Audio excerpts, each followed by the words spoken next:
Mulianya guruku. Kala itu Aisyah berumur 7 tahun. Tiba masanya dia mengenyam bangku sekolah.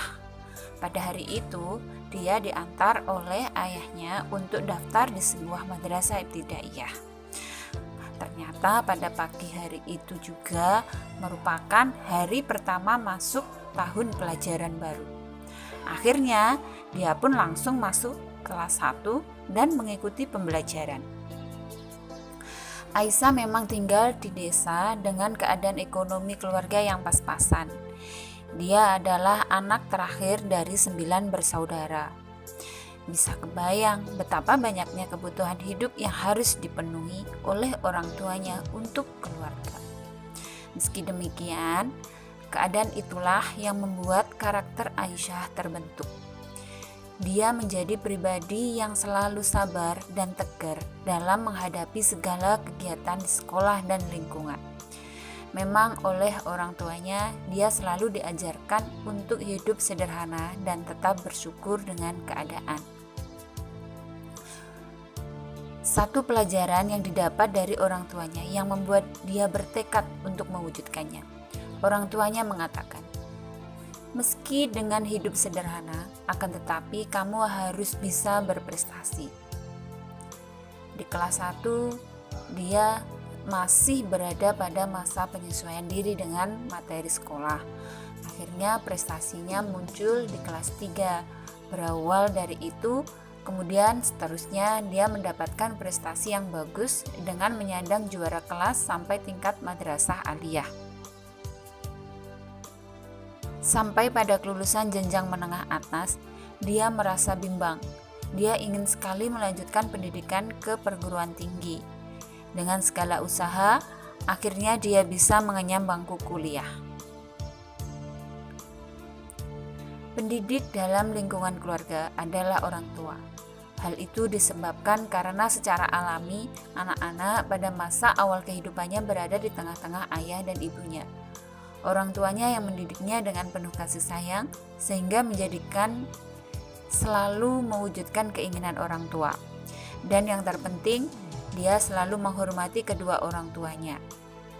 Ketika akan bepergian, dia selalu berpamitan dengan mengucap salam dan menjabat serta mencium tangannya.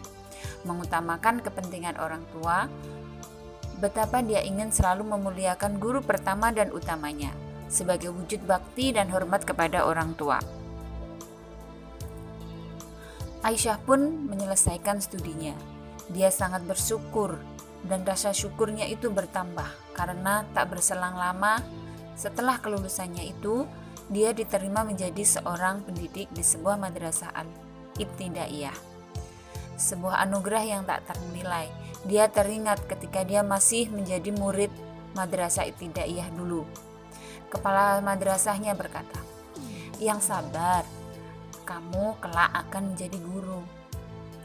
Mendengar itu, Aisyah pun semakin giat dan rajin belajar dan berdoa siang dan malam. Dan ucapan kepala madrasah itu pun menjadi nyata. Aisyah telah menjadi guru. Ada sisi yang menggetarkan jiwa ketika dia diberlakukan sangat mulia oleh murid-muridnya, sama seperti dia menunjukkan tawaduknya kepada guru-gurunya terdahulu. Saat dia berjalan, tiba-tiba disapa dan dijabat tangannya oleh muridnya. Ketika dia duduk, ada muridnya yang melintas di depannya dan menundukkan kepalanya. Di kelas pun, dia selalu diperhatikan ketika pembelajaran. Saat ini Aisyah mengabdikan diri di sebuah lembaga yang berada dalam pondok pesantren. Dia hanya mengajar di madrasahnya saja. Akan tetapi, setiap hari dia disuguhi pemandangan yang tak pernah dia dapatkan sebelumnya. Betapa dia sangat terkagum dengan kehidupan di pondok. Santri dan murid sangat memuliakan kiai-kiai dan guru-guru. Mereka sangat tawaduk.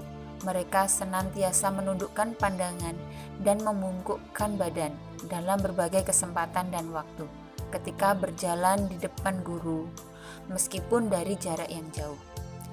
Ketika mereka berpamitan undur diri, Mereka berjalan mundur, saling berebut menata alas kaki guru-gurunya, berebut sisa-sisa makanan dan minuman kiai dan gurunya. Hal itu dilakukan selain sebagai wujud memuliakan, tetapi juga mengharapkan ridha Allah dengan lantaran hormat kepada kiai dan gurunya. Pemandangan dan gaya hidup di pondok itulah yang membuat Aisyah sangat terkagum. Dalam benaknya dia berkata, "Aku tidak pernah merasakan hidup di pondok, akan tetapi aku bercita-cita semoga anak keturunanku bisa merasakan dan menimba ilmu di pondok. Akan kudidik anak dan murid-muridku untuk selalu menghormati dan memiliki adab yang baik dalam memuliakan guru." Begitulah cita-cita Aisyah. Dia pun selalu menekankan kepada murid-muridnya untuk selalu memuliakan guru pertama dan utamanya di keluarga, yakni orang tua serta guru pendidik di sekolah.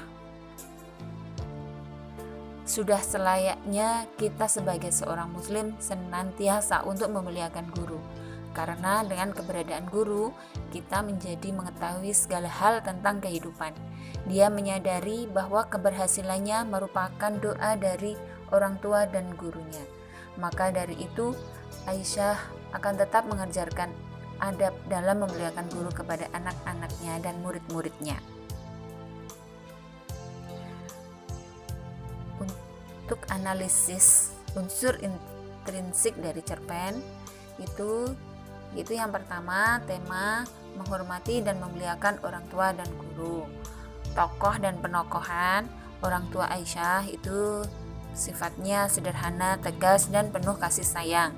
Kepala madrasah optimis, Aisyah itu rajin.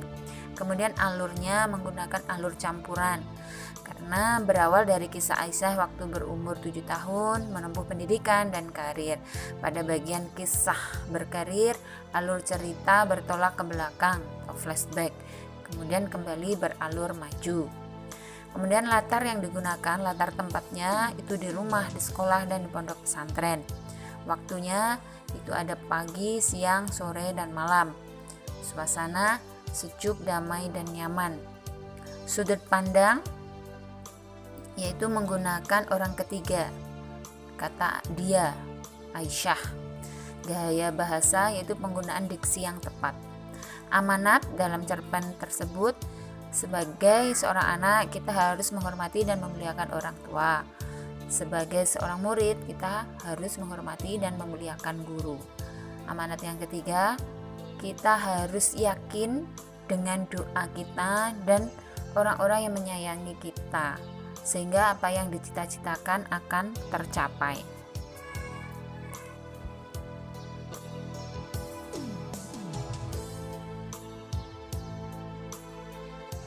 Terima kasih ayah ibu, engkau adalah malaikatku. Terima kasih guruku, engkau adalah pahlawanku.